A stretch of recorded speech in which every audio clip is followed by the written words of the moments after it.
வாங்க வாங்க. தம்ப்நெயில் பார்த்துட்டு இவ என்னடா சொல்ல போறா அப்படின்னு பார்க்கறக்காக வீடியோ கிளிக் பண்ணி உள்ளே வந்தீங்களா? சிக்கனில் அப்படி என்னத்தை நான் ட்ரை பண்ண வேண்டாம்னு சொல்ல போகிறேன் அப்படின்ட்டு பார்க்க போகிறீங்களா? கண்டிப்பாங்க. இந்த மாதிரி ட்ரை பண்ணீங்க அப்படின்னா கண்டிப்பாக எனக்கு நடந்த மாதிரி தான் உங்களுக்கும் நடக்கும். என்ன ஏது அப்படிங்கிறத இந்த வீடியோவில் டீட்டெயிலாக பார்ப்போம். அதுக்கு முன்னாடி நம்ம சேனலை சப்ஸ்கிரைப் பண்ணல அப்படின்னா மறக்காமல் சப்ஸ்கிரைப் பண்ணிடுங்க. வீடியோவை ஸ்கிப் பண்ணாமல் பாருங்கள். இந்த வீடியோவில் நம்ம என்ன ரெசிபி பார்க்க போகிறோம் அப்படின்னா, ரொம்ப நாளாகவே ட்ரெண்டிங்கில் இருந்த சோம்பேறி சிக்கன் ரெசிபி தாங்க.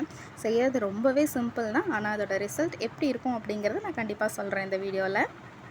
சோம்பேறி சிக்கன் பார்த்தோம் அப்படின்னா செய்கிறது ரொம்பவே சிம்பிளுங்க. இது ஒன் பாட் ரெசிபின்னு கூட சொல்லலாம். இதுக்காக நம்ம மசாலா வதக்கணும், அரைக்கணும் அந்த மாதிரியான எந்த ப்ராசஸும் இல்லை. ஜஸ்ட் எல்லாத்தையும் மிக்ஸ் பண்ணி நம்ம வேக வச்சு எடுத்தோம் அப்படின்னா நம்மளோட சிக்கன் ரெடி ஆயிரும். இப்போ இதுக்காக நான் 1/2 கிலோ அளவுக்கு சிக்கன் க்ளீன் பண்ணி எடுத்திருக்கேன். நம்ம எந்த பாத்திரத்தில் ரெடி பண்ண போகிறோமோ அந்த பேன்லேயே வந்து சிக்கன் எடுத்துக்கலாம். இப்போ இது கூட எல்லா இன்க்ரீடியன்ஸும் ஆட் பண்ணிடலாம். 2 பெரிய வெங்காயத்தை இந்த மாதிரி ஸ்லைஸ் பண்ணி எடுத்து வச்சுருக்கேன். அதை சிக்கன் கூட ஆட் பண்ணிடலாம். அடுத்தது இந்த ரெசிபிக்கு தேவையான அளவுக்கு உப்பு ஆட் பண்ணுறேன், 1 ஸ்பூன் அளவுக்கு.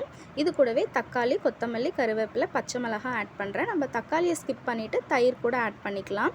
அடுத்தது இதுக்கு மசாலான்னு பார்த்தோன்னா கொத்தமல்லி தூள், மிளகாய் தூள், சிக்கன் மசாலா, கரம் மசாலா, ஜீரகத்தூள், மிளகுத்தூள் இதெல்லாம் ஆட் பண்ணுறேன்.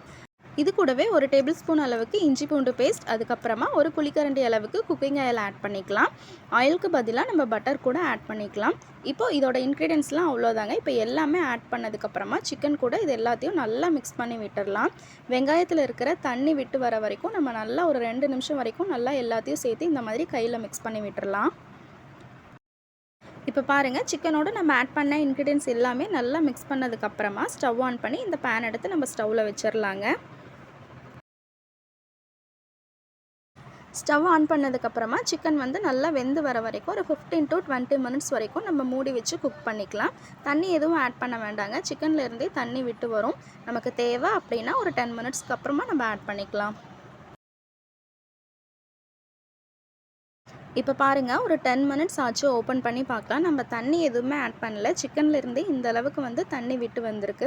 நமக்கு இன்னும் கொஞ்சம் தண்ணியாக தேவை அப்படின்னா இந்த ஸ்டேஜில் நம்ம 1 கிளாஸ் அளவுக்கு தண்ணி சேர்த்து மறுபடியும் ஒரு 10 மினிட்ஸ் குக் பண்ணோம் அப்படின்னா சரியாக இருக்கும். இப்போ 10 மினிட்ஸ் குக் ஆயிடுச்சு. மறுபடியும் ஒரு 10 மினிட்ஸ் நம்ம குக் பண்ணி எடுத்துக்கலாங்க. இப்போ பாருங்கள், இந்த அளவுக்கு ரெடியாகி வந்திருக்கு. நமக்கு ட்ரையாக தேவை அப்படின்னாலும் நல்லா ட்ரை ஆகி வர வரைக்கும் எடுத்துகிட்டு கடைசியாக பெப்பர் பவுடர் போட்டு எடுத்தோம் அப்படின்னா நல்லா ஸ்பைஸியாக கிடைக்கும்.